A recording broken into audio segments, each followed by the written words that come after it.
Friday, everybody. Welcome to the weekend. It's been a busy week, but I am grateful that we get to chat again about easy to love, difficult to discipline. Ran into a friend of mine this week who said that she'd been watching the videos and she actually went out and bought the book. Woohoo! Right? But we're going to talk a little. We're going to take a little V right now and talk more about positive intent, right? We've talked about how we can help kids who are cooperative, right? And we've got skills to be able to do that with encouragement and trying to stay away from extrinsic rewards as much as we can. But today we're going to delve into chapter 7, which is turning resistance into cooperation. We've all had situations in our life where children, sometimes even adults, have resisted, right? But I want to read you this first part of the chapter because I think it encapsulates many of our experiences with children. It says, imagine you are a 5-year-old boy having a birthday party at your home with 4 friends about your age. Your mom walks over to the table and places a tray holding 5 cupcakes before you. She thinks she's providing 1 cupcake for each child. You think it is your birthday party and they're all for you. Since you're 5 now, 5 cupcakes is just right, and besides, it's your favorite number.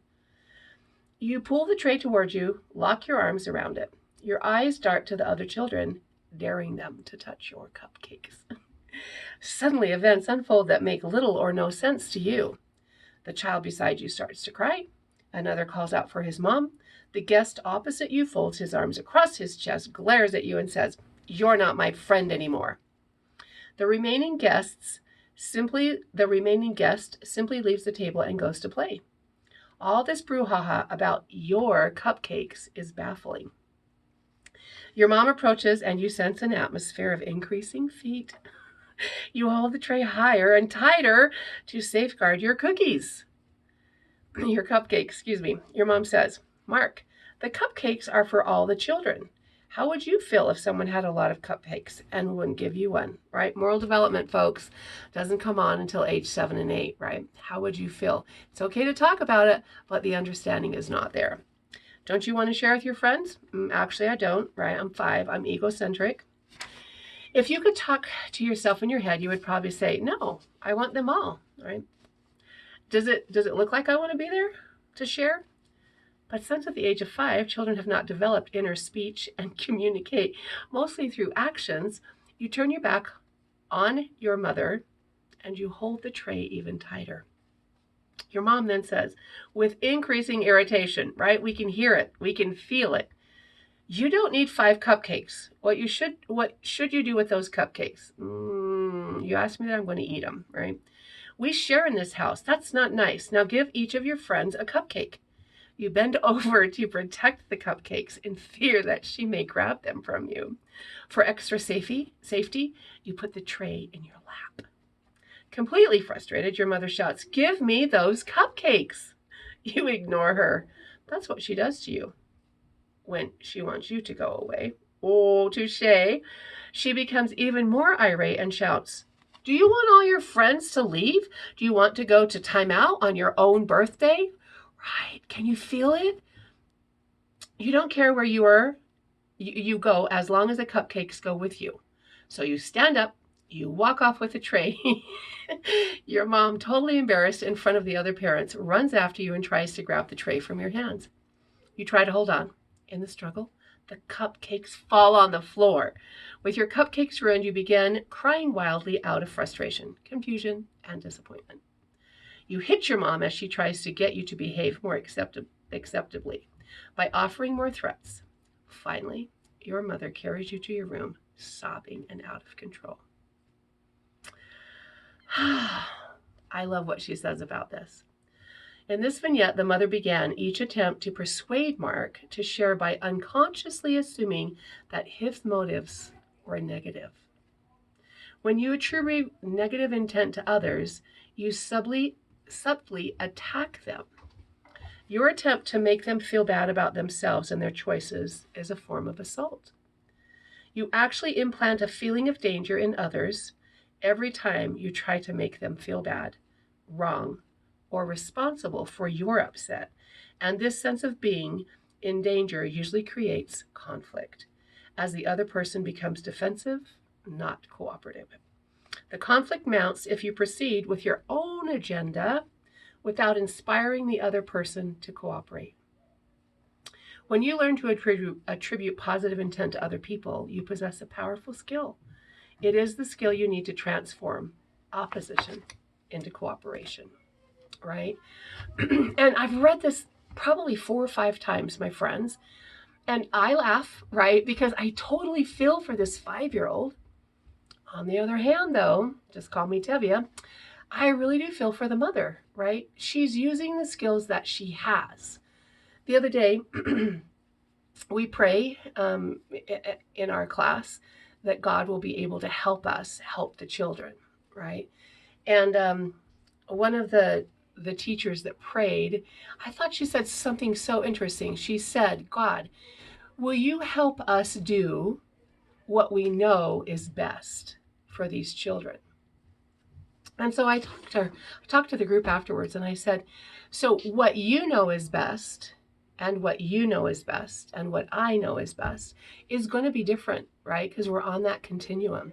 Our skills are different, our ages are different, right? And that's what I kept thinking about this mother right here, is she is doing the best that she knows how. She needs to go out and read the book, right?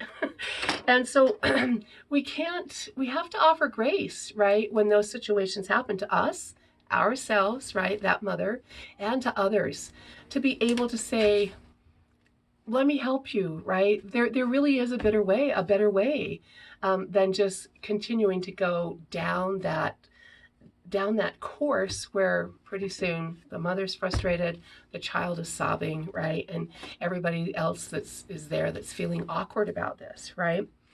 And so I love how the author, Dr. Bailey, talks about the fact that the conflict results because we proceed with our own agenda, right? And so sometimes we have to stop, take a deep breath, and relax, right? As we think about, wait a minute, what is this 5-year-old feeling, right? They really didn't wake up to say, I'm going to tick my mom off today. I'm going to keep the 5 cupcakes, right? That wasn't their intent by any means. The intent was stemming from his developmental perspective, right? I love the number 5. I just turned 5. My mom, bless her heart, just made me 5 cupcakes because I'm 5 years old. So I hope everybody else gets a cupcake. I hope she made a cupcake for everybody else, right? That's where he's coming from, right? And so being able to approach that situation a little differently, to be able to say, oh, sweetie, you are 5 today. That is a big number because last year you were 4, right? And now you have 5 and there's 5 cupcakes because you are number 5, right? But let's count your friends. How many friends are here?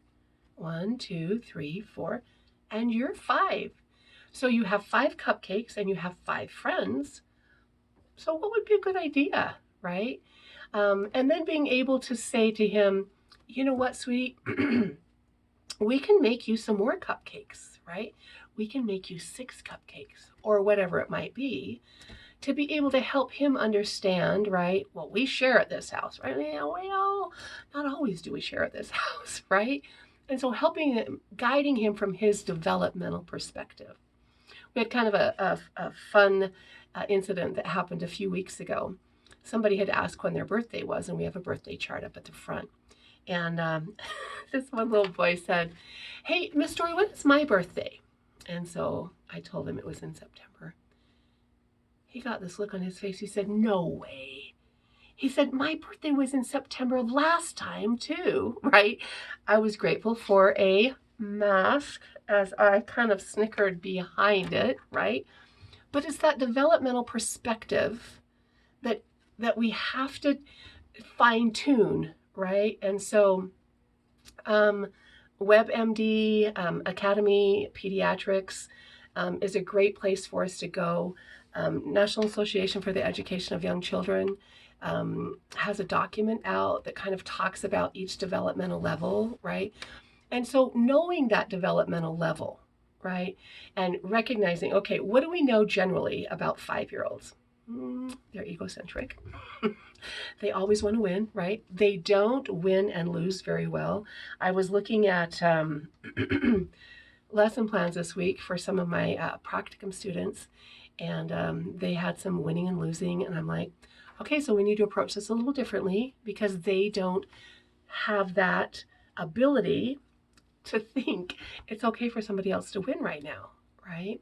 And so if we know generally about 5-year-olds, if we know generally about 2-year-olds, then we're not going to be so frustrated as we have these conversations with our children, right? Because hopefully we're going to be able to think about their agenda. I like to think of it as their developmental level more so than their agenda, rather than pushing through our agenda. And then their agenda or developmental level and our agenda, knowing that developmental level makes a little bit more sense, and we're better able to turn that resistance into cooperation.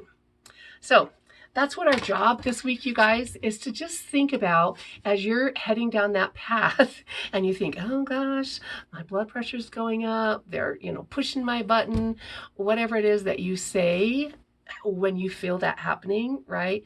To be able to stop, take a deep breath and say, wait a minute, what is their perspective? What is that developmental piece that's guiding their thinking right now, right?